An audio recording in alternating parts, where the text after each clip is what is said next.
Hey guys, in this video I'll show you how to upgrade Mail Basic to Mail Business in the IONOS account.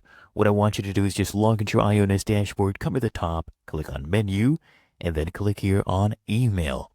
And you'll be presented with your email portfolio. Select the domain where you want to make these changes, where you want to do the upgrade. So I'll select this one right here. And there's two ways to go about this. You can either come here, the right-hand panel. You can click here, you can see Mail Business. It's not in use. You can click on Order, or you can find that respective email address and just come here, click on Upgrade. Okay, so click on Upgrade right here and just choose Mail Business. So toggle this one on, agree to the general terms, click on Order now. Okay, click here, and then what I want you to do, let's wait for this one to load up.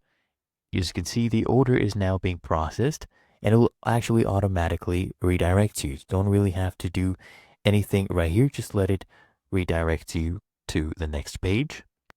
All right, here we go.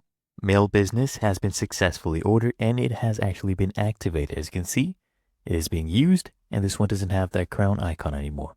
Really that easy, and that is how to upgrade Mail Basic to Mail Business in the IONOS account.